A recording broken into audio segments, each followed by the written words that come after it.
Student આજે આપણે BSM5 women ઇંગ્લિશમાં CC508 જે પેપર કોડ છે એમાં એ પેપર નેમ છે Indian writing in English poetry and drama. એમાં આપણે આગળ જોઈ ગયા હતા કે રવિન્દ્રનાથ ટાગોર વિશેની વાત કરી હતી મેં.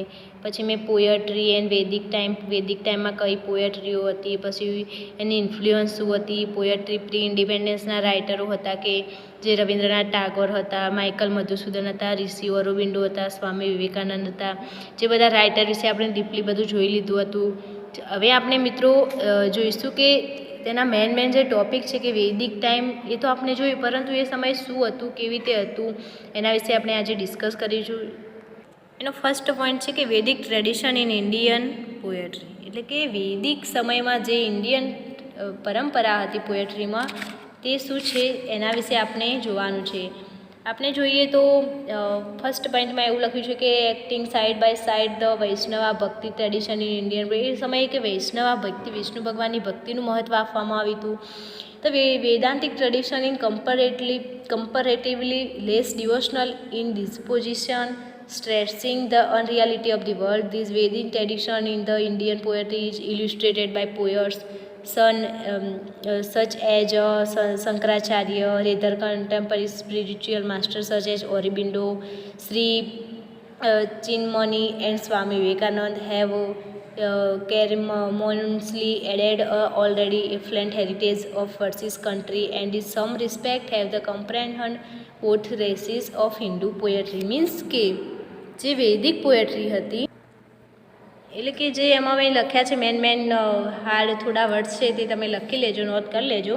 એટલે કે તે એવું કહેવા માગે છે કે ભારતીય કવિતામાં વૈષ્ણવ ભક્તિની પ્રણાલિકા સાથે આપણે વૈદિક પ્રણાલિકાની તુલનામાં ઓછી ભક્તિવાળી હતી, કે વૈદિક પ્રણાલીની તુલનામાં આપણે જે હતી તે ઓછી ભક્તિવાળી હતી ભારતીય કવિતાઓમાં, જે દુનિયાની અવાસ્તવિકતા ઉપર ભાર મૂકે છે. જે વાસ્તવિકતા ઉપર ભાર નથી મૂકતું પરંતુ અવાસ્તવિકતા ઉપર ભાર મૂકે છે. ભારતીય કવિતામાં વૈદિક પ્રણાલિકા શંકરાચાર્ય જેવા કવિઓ દ્વારા દ્રષ્ટાંતિત થાય છે.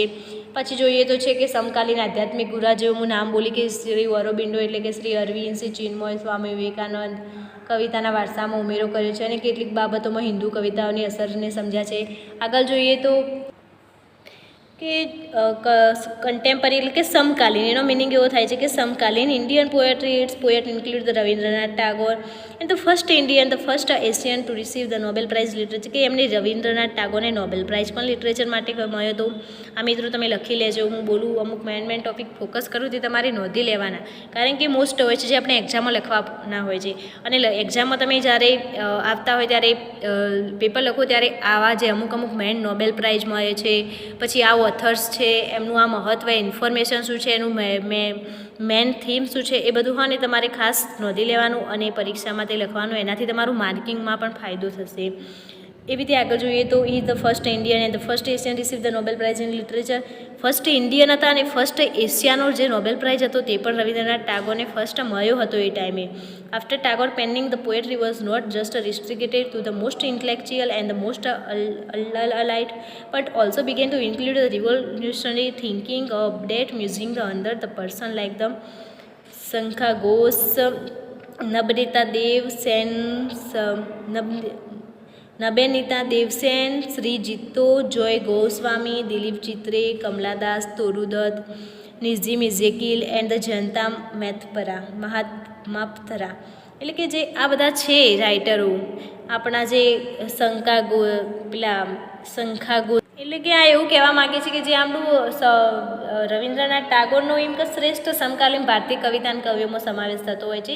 પરંતુ સૌપ્રથમ તેઓ ભારત એશિયાવાસી અને એમને ઇનામ મળ્યું હતું. પછી એમ છે કે ટાગોર પછી કવિતા લખવાનું કાર્ય માત્ર બૌદ્ધિક પૂરતું જ નહોતું, એટલે કે તે બૌદ્ધિક જ નહોતું રહ્યું, પરંતુ મર્યાદિત ન રહેતા તેના વિચારોમાં કવિઓ જેવા કે સાંખ્ય ઘોષ, નબિનિતા દેવસેન છે, પછી સરોજિની નાયડુ છે, જોય ગોસ્વામી છે, હું આગળ નામ બોલી તેમ દિલીપ ચિત્રા છે, કમલાદાસ છે, ચોરુદત્ત છે, પછી આપણે નિઝિમ ઇઝેકિલ છે, જયંત મહાપાત્ર દ્વારા પણ આપણી કવિતાઓમાં ક્રાંતિ આવી હતી એ સમયે.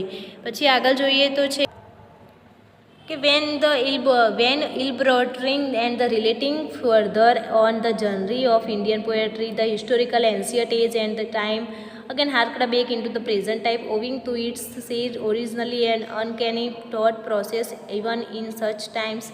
when the Western civilization was much under the dark surround. For example, the poetry, Upanishad and the Vedas is a downright soaked up with the confident of the Vedic seeds. Such poetic tradition in India gives an excited and the refer the message of the spiritual transformation and as can has been below એટલે કે death to immorality મને death to immorality અસત્યોમાં સદગમ્યા તમસોમાં જ્યોતિરાગમ્યા મત્ર્યોતર આત્રમાં ગમ્યા lead me from the unreal of the real, lead me from the darkness unto light, lead me from the death to morality from the Upanishad. એટલે કે આમાં એવું કહેવામાં આવ્યું છે કે ભારતીય કવિતાના વિકાસને આગળ મુસાફરી જોઈએ તો ઐતિહાસિક અને પ્રાચીન યુગમાં વર્તમાન સમયમાં પણ જોવા મળે છે. જ્યારે પશ્ચિમની સંસ્કૃતિ એ સમયે અંધકારમાં છવાયેલી હતી ત્યારે ઉપનિષદો અને વેદોની કવિતા વૈદિક કવિતાઓમાં આત્મવિશ્વાસથી ભીંજાયેલી હતી.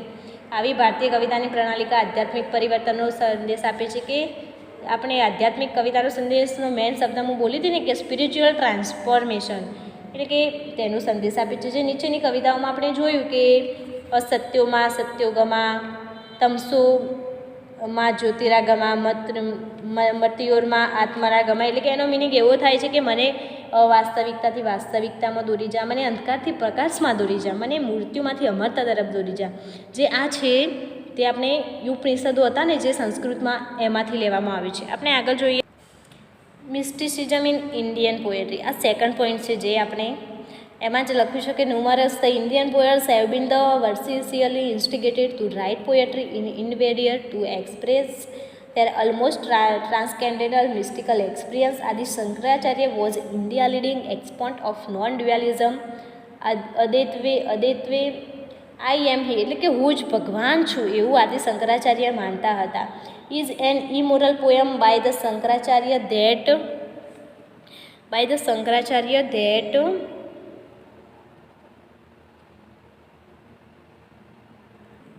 Shankaracharya that the consciousness far beyond the commonplace and every temporal experience. India has had processed a protracted tradition in illuminated spiritual lords equipped with their own pretty oily.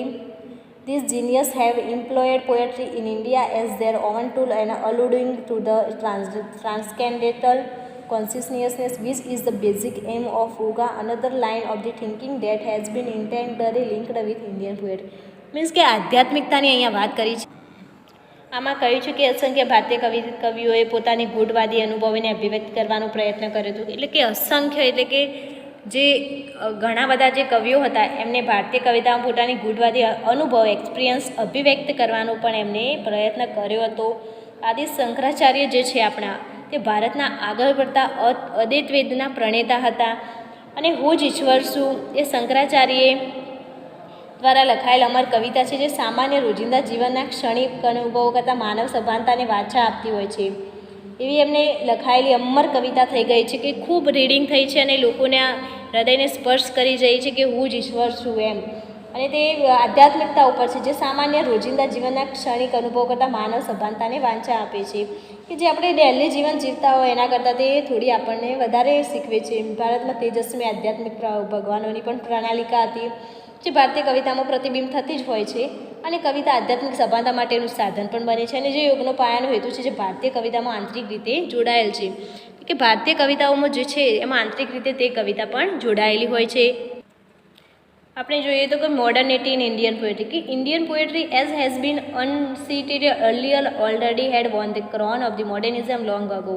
The phonema of the intellectually in Tagore poems can be observed very much and to his successful alludings in his numerous borrowing from the Vedic hymns, the Bhakti poems, Baul songs, the Maithili religious erotic poetry, the likes. The death of the Tagore is the celestial wedding between the self and the Almighty, the ecstasy of the life as stated of the Upanishad. The flowers have been woven and the garland is ready for the bridegroom. After wedding, the bride shall have her home, meet her lord alone in the solitude of night. From verse of 19:1 of Gitanjali કે જે આ poems Gitanjali છે તેના 91 નામની જે પેલી આવે છે એટલે કે જે કહેવામાં આવ્યું છે કે ભારતીય કવિતાઓમાં આધુનિકતા મોડર્નિટી એટલે કે આધુનિકની ઇન્ડિયન પોએટ્રી એટલે કે ભારતીય કવિતાઓમાં ભારતીય કવિ પહેલાં જણાવ્યા મુજબ વર્ષો પહેલાં આધુનિકતાનો તાજ રહ્યો હતો. ટાગોરની કવિતામાં આંતરપાઠ્યપુસ્તકો અને વૈદિક ભજનોમાંથી અસંખ્ય પ્રમાણમાં ઉછીનું લેવામાં આવ્યું હતું અને ભક્તિના બાઉલ ગીતો છે, મૈથિલી ધાર્મિક શૃંગારી છે, કવિતાઓ વગેરેમાં આધુનિકતા જોવા મળે છે.